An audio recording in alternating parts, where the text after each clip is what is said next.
Today, President Trump's top Middle East envoy, Steve Witkoff, and the U.S. ambassador to Israel, Mike Huckabee, made a rare visit to Gaza to assess, quote, the facts on the ground of the U.S. Israeli-backed humanitarian aid initiative called the Gaza Humanitarian Foundation. GHF has been delivering aid into Gaza since late May, and today said it crossed 100 million meals delivered. The UN says hundreds of Palestinians have been killed outside GHF sites, and the leading authority on global hunger warns that Gaza's population of over 2 million is now closer to famine than at any point in the conflict. Tonight, we have a special report with former American contractors from UG Solutions, which works with GHF in Gaza. Here's Nick Schifrin. To my rear is Gaza City. Anthony Aguilar arrived in Gaza in mid-May, aware it would be difficult. So we had 60, 70,000 people. But believing it should be done. There's the choice to do nothing, and then there's the choice to try. You are a retired Army Special Forces Lieutenant Colonel, Green Beret. And the Army sent me a list of your deployments: Iraq, Afghanistan, Tajikistan, Jordan, and the Philippines. Why did you want to become a security contractor in Gaza? The mission to me seemed noble and worthy of my time and energy, and I felt that I had a unique set of skills and experience that I felt could lend to that mission to help it succeed. Feeding starving, hungry people, I think, is a good thing to do. And in the end, what did you determine about the mission?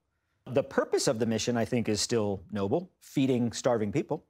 The execution of the mission has failed, is failing, and will not succeed because of the inherent danger of how the process has been established, and quite frankly, an inexperienced, over-their-head lack of leadership from the top. Aguilar worked for UG Solutions, which provided security at sites run by the Gaza Humanitarian Foundation. He began in mid-May as a security operator, and UG Solutions says it later moved him to be an Operations Center team leader.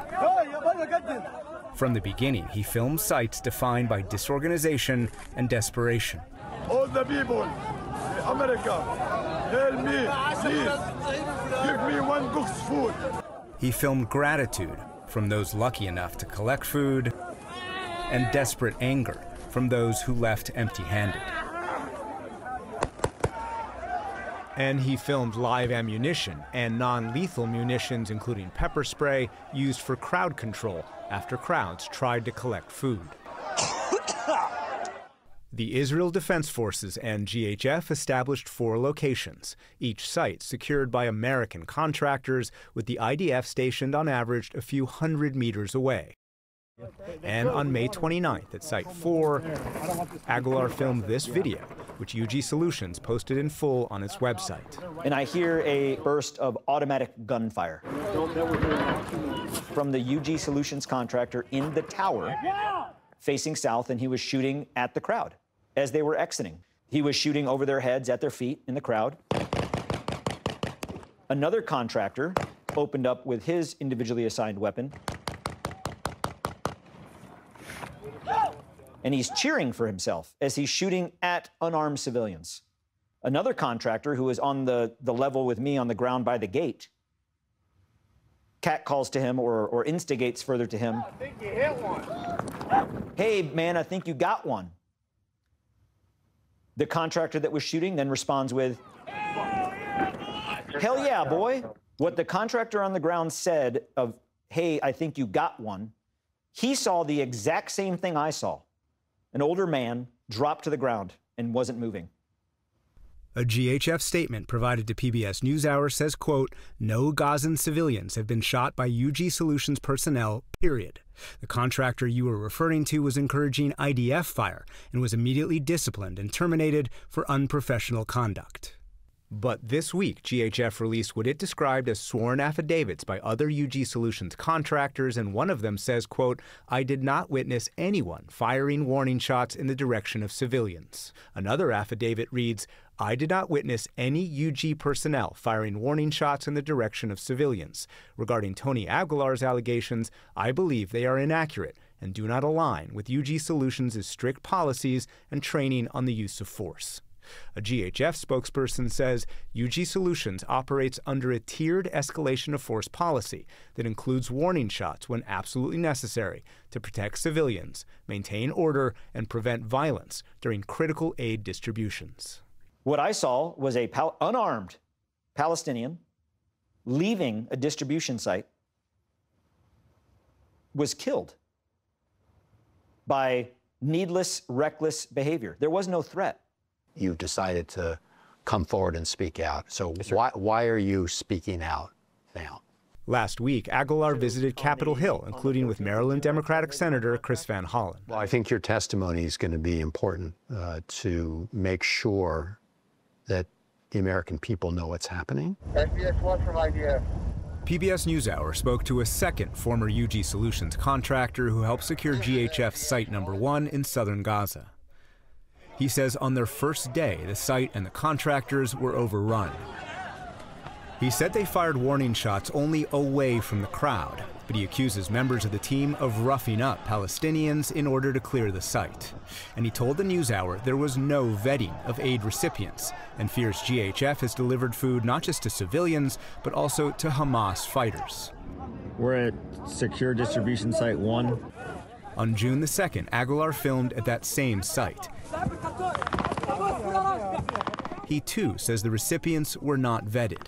GHF says, quote, "Our focus is on feeding hungry people, not checking IDs, because the situation on the ground demands this be the priority." Thousands of boxes of aid are gone within 8 to 11 minutes. That's how chaotic it is.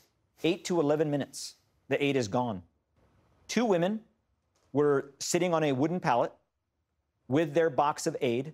A UG Solutions contractor threw a stun grenade in the crowd, landed next to me, detonated. It knocked me down. The pepper spray overwhelmed me, and I looked over to where the 2 women had been sitting, and the woman that was wearing red had been hit in the head with the metal fuse of the stun grenade, and it immediately knocked her unconscious. She was not moving.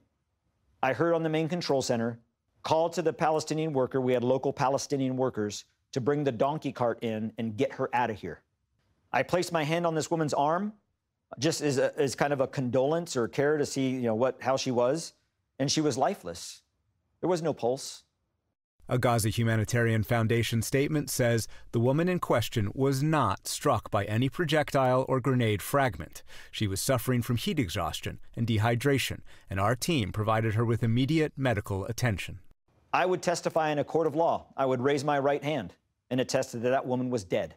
Well, it's true that UG Solutions personnel use pepper spray, smoke, and flashbangs to prevent trampling in the crowds of civilians that are trying to seek aid. These systems are deployed consistent with their intended use. There are safety measures in place. This week, UG Solutions' legal counsel David Panzer briefed reporters with information he said discredits Aguilar. Mr. Aguilar was terminated from his contract with UG Solutions on June 13th, 2025, due to poor performance, volatile conflicts with staff, and erratic behavior. GHF also charges Aguilar fabricated a memo highlighting its metadata and made threats unless the company gave him a new job. Aguilar says the memo and its metadata are authentic. Those threatening words were directed to a fellow contractor about an unrelated dispute, not at UG Solutions, and the possible new job was with a sister company. My family has been threatened. I've been threatened, directly and indirectly. And for anybody that may think that, does not deter me, because my loyalty lies with the American people, American values, what we all agree to as a society and as a country and as a nation and as a world, what's right and what's not.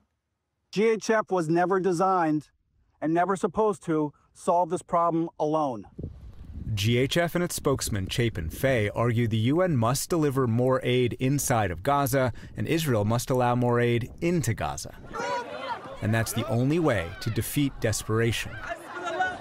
GHF says it has delivered 100 million meals. And GHF says since Aguilar's final day on the job in mid-June, it's made improvements, establishing separate women's and children's-only distribution. The IDF recently said it reorganized a GHF site with new fencing, signage, and entry routes. And both Israel and the GHF blame Hamas and point to these videos that the Israeli military says depict Hamas shaking down Palestinians after receiving GHF aid and enjoying food while the people starve. And they say violence at GHF sites is Hamas instigated, and GHF contractors act responsibly despite threats. It says that Hamas has placed bounties on GHF staff, murdered 12 Palestinian staff, and injured 2 American contractors with a grenade attack at one of the sites. And in that particular incident, GHF argues that those contractors did not return fire, quote, that restraint and professionalism should be commended. Do you acknowledge that argument that GHF faces a threat? Hamas are a threat and they are an enemy, and they are present. I absolutely do not argue with that. There is absolutely a need to have security. However, the presence of a threat doesn't then mean that you can use barbaric, aggressive, forceful tactics against the entire population because some of them might be Hamas. We're not combatants. We are not belligerents in the war against Hamas. Since late May, outside the GHF sites in areas exclusively under Israeli military control, the UN says more than 850 Palestinian civilians have been killed. Why do you think that's happening? I know many of the contractors are very concerned about the conduct and the discipline of the Israeli Defense Force units in Gaza. They've made this very clear to us. They're not shy about it. We shoot at the crowds to communicate with them. That's what they say. We shoot to communicate. So is it plausible then that shooting at night at these crowds to control the crowd, that people are dying? Absolutely. The Israel Defense Forces told PBS NewsHour, quote, any claim that the IDF deliberately fires at civilians is false and entirely unfounded. IDF regulations strictly prohibit intentional fire at civilians. Forces are permitted to carry out warning shots as part of a graduated response to threats posed to them.